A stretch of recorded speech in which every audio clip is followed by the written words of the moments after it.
ভারতীয় মজদুর সংঘের পক্ষ থেকে আমরা যেই শ্রম কোড নিয়ে আগামীকাল 12 তারিখ যেই ধর্মঘট সারা ভারতে যে ধর্মঘট ডেকেছে বামপন্থীরা, এই ধর্মঘট ভারতীয় মজদুর সংঘের শ্রমিকরা আমরা মানছি না, কার্যকর্তা যারা আছে আমরা মানছি না, এবং সারা রাজ্যের শ্রমিকরাও সারা দেশের শ্রমিকরাও মানবে না।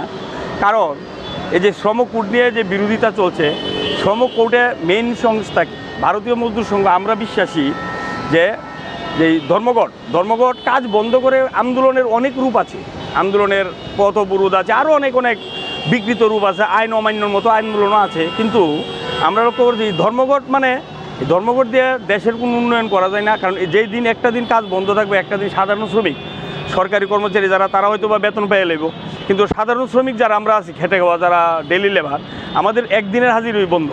যার ফলে ভারতীয় মজদুর সংঘ এই ধর্মঘটের বিশ্বাসী না।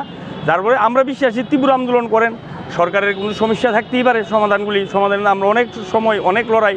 আপনারা জানেন গত 6, 7, 8 আমাদের কেন্দ্রীয় সম্মেলন গেছে, ওইখানে উপস্থিত ছিল সিআইটিউর সর্বভারতীয় সহসভাপতি, ইনটাকের সম্পাদক ওইখানে উপস্থিত ছিল, তারা বক্তব্য রেখেছে। এবং ওইখানে সিআইটিউর যিনি সর্বভারতীয় সভাপতি ছিলেন, সহসভাপতি, উনিও স্বীকার এসেছে যে ভারতীয় মজদুর সংঘের যেই চিন্তাধারা যে ধর্মঘট আমরা বয়কট করে চলবো, এটাকে উনিও সাধুবাদ জানিয়েছে। এবং আরও আনন্দের বিষয় উনি ভারত মাতা কি জয় স্লোগান দিয়ে তার বক্তব্য শেষ করেছে। তাই এই কালকের এই ধর্মঘট সমস্ত স্তরের শ্রমিক, আপামর জনতা সবার কাছে সবাই নিঃস্ফূর্তভাবে ঘর থেকে বেরিয়ে আসবেন। এবং এই ধর্মঘট আমরা সবাই মানছি না, দেশের জনগণ এবং শ্রমিক কেউ এই ধর্মঘট মানবে না বলে আমি বিশ্বাসী। এই শ্রম কোড হচ্ছে দানবীয় আইন, এই আইন আমাদের বাতিল করতে হবে। কেন দানবীয় বলছে? দানবীয় বলছে এই কারণে, শ্রম কোডের মধ্যে বড় বড় করে লেখা আছে আপনি ট্রেড ইউনিয়ন করতে পারবেন না। আপনি যদি কারখানার গেটে মিছিল করেন, আপনার নামে জামিন অযোগ্য ধারায় মামলা হবে, কোর্টে গেলে আপনি বেল পাবেন না, পুলিশ আপনাকে 15 দিনের জন্য জেলখানায় বিনা অনুমতিতে রেখে দিতে পারবে। এর নাম স্বাধীন ভারতবর্ষ? আমি আপনাদের জিজ্ঞেস করি,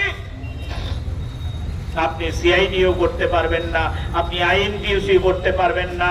আপনার যদি মালিকের কাজ পছন্দ না হয়, মালিকের বিরুদ্ধে স্লোগান তুলতে পারবেন না, কারখানার গেটে মিছিল করতে পারবেন না, শিক্ষক কর্মচারীরা স্কুল কলেজে তাদের দাবি নিয়ে লড়াই করতে পারবেন না, ওই কর্মচারীরা তাদের ডিএ নিয়ে দাবি করতে পারবেন না, ইউনিয়ন করা যাবে না। ইউনিয়ন করলে আপনি গ্রেপ্তার হয়ে যাবেন, ইউনিয়নের নেতারা গ্রেপ্তার হয়ে জেলখানায় ঢুকিয়ে দেবে। তো এটাকে দানবীয় বলবেন না, কি বলা যাবে? আমি আপনাদের কাছে জিজ্ঞেস করি, এই দানবীয় আইন বাতিল করার জন্য 12 তারিখের ধর্মঘট আমরা আবেদন করেছি।